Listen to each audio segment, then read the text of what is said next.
Bonjour tout le monde, bienvenue à Vision Cheval. Aujourd'hui, je suis en compagnie de plusieurs beaux jeunes hommes pour le bull jumping. Je vous inviterai s'il vous plaît à vous présenter en premier.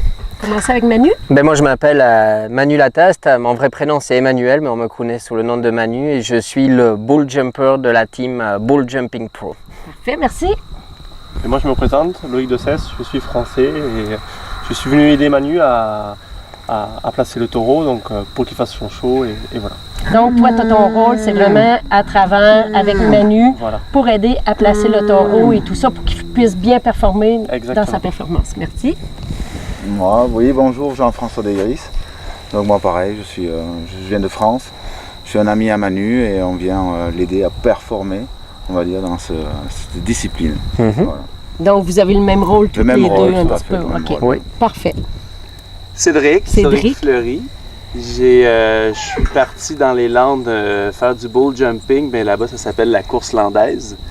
J'ai rencontré ces chers messieurs.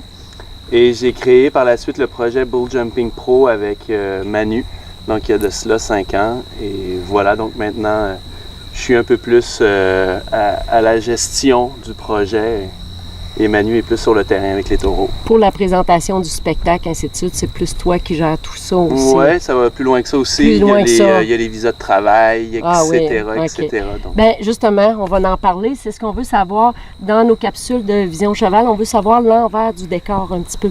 Qu'est-ce que ça implique, vous, d'arriver ici à Saint-Tite? Tu sais, on sait, là, vous venez de la France, bon, c'est l'avion, c'est les visas. Tu sais, tout ça, mais on a aussi, c'est vos bœufs, je crois, qu'il y a ici. Hein? C'est à vous, ces bœufs-là, que vous avez, qu'habituellement, c'est pas avec ça que vous travaillez, mais qu'est-ce que ça implique? Puis, pour arriver, pour faire un spectacle sur ces rodéos-là ici, là.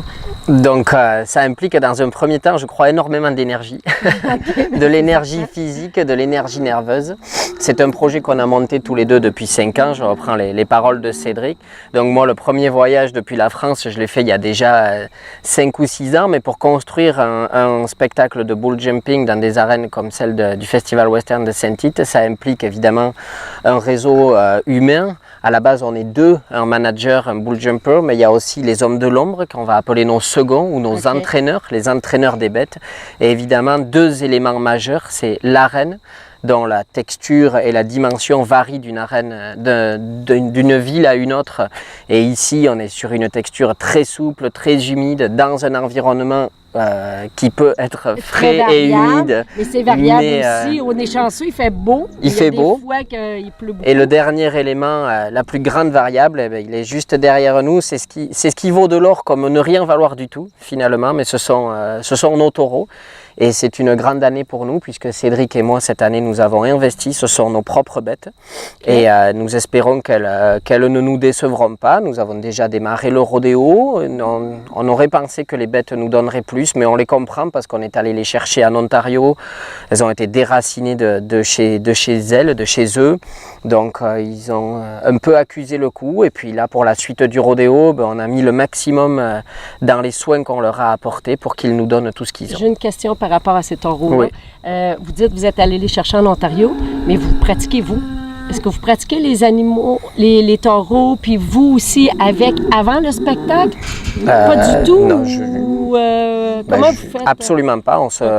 Sur la partie de la pratique, on ne touche absolument pas à ces bêtes. On les garde le plus fresh possible, les plus neuves possibles. Et pour la pratique, l'entraînement, pour faire un résumé, l'entraînement d'un bull jumper, c'est un mix entre de la gymnastique, de l'athlétisme et un coureur d'endurance. Donc on mélange un petit peu tout ça. Et pour la partie saut, on ne s'entraîne pas avec un taureau, ni même avec une vache. On peut s'entraîner par exemple avec une roue de camion ou une roue de tracteur ou une vulgaire chaise, un obstacle fixe pour travailler les qualités techniques. C'est la même chose pour vous autres, vous devez faire un petit peu le même genre d'entraînement aussi, j'imagine, pour pouvoir être capable de faire votre travail aussi, là? Pas autant, enfin, on est des athlètes, pas autant que Manu, on va dire, on est vraiment des athlètes. Nous, on a plus un rôle technique, de connaissance du bétail, vraiment pour aller chercher le taureau, pour aller attirer le taureau en fond de piste, pour que Manu puisse se préparer, soit dans les conditions optimales, pour pouvoir faire son saut, pour pouvoir on va dire, jouer sa gamme, quoi. Donc nous, on n'a pas besoin, on est athlétique, bien sûr, on est sportif dans l'âme, bien sûr, j'ai fait de l'athlétisme, j'ai fait du sport, j'ai fait du rugby, du basket, tout cela, comme Loïc. Mais on n'a pas besoin vraiment. Manu est vraiment un sportif de l'extrême. Il y a quand même 1h30, 2 heures d'entraînement, voire 3 heures par jour. C'est vraiment quotidien. Il faut rester au top, il faut avoir du punch, il faut dégager de l'énergie. C'est vraiment un sportif de l'extrême. OK. Ouais. Mon autre question, c'est que vous disiez les bœufs viennent d'arriver et tout ça, pour que vous soyez alerte, vous connaissez un petit peu. Mais est-ce que ils ont les mêmes tempéraments que ceux de chez vous, qui viennent de la France, ou c'est similaire, ou il y a une petite différence quand même? Ben, je le laisserai répondre. Similaire au départ, là ici en l'occurrence c'est des bulles mexicains. En France, ce sont des taureaux espagnols, ce sont les frères et les pères des taureaux de la corrida, donc c'est vraiment la race pure du taureau espagnol. Okay.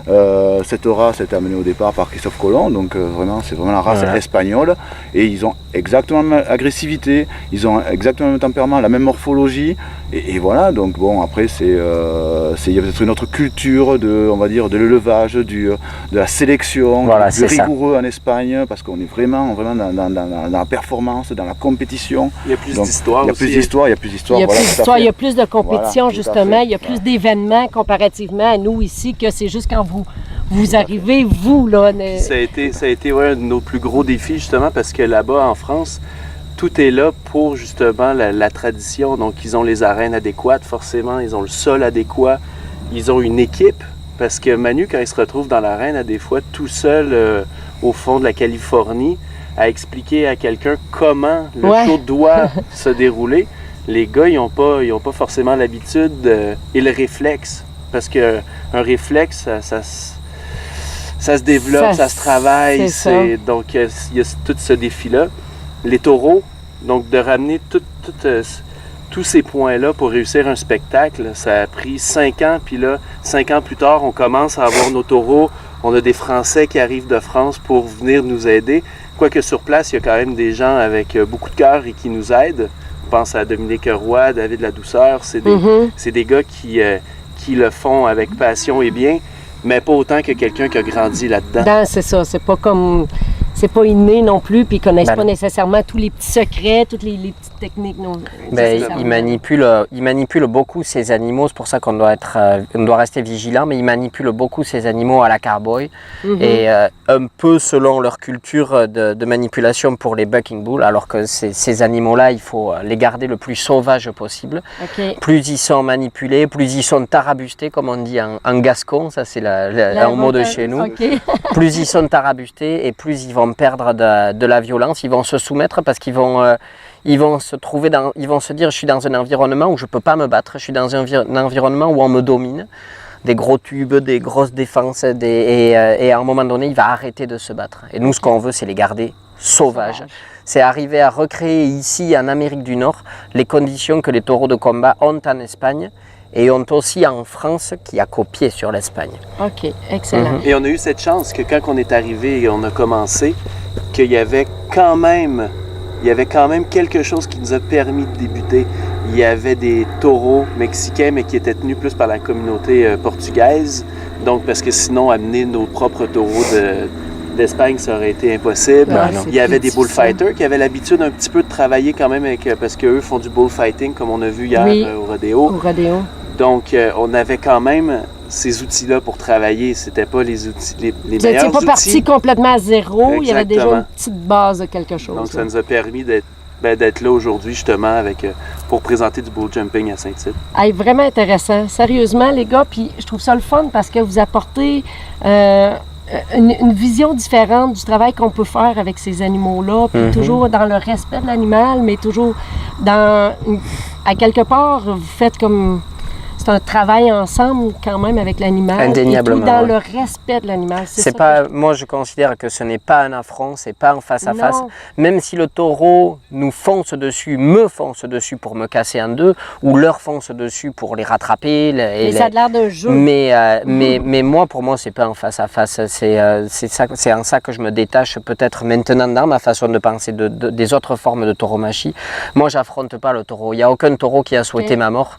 C'est un peu comme Cassius Clay quand il avait dit moi je n'irai pas me battre au Vietnam parce qu'il n'y a aucun Vietnamien qui m'a traité de sale nègre. Donc je me bats pas avec le taureau, c'est un partenariat et parfois il a rien à me donner, c'est arrivé, et quand il a beaucoup à me donner, ben, on en prend, on l'économise, on le ressort et ça s'appelle Bull Jumping Pro. C'est vraiment intéressant.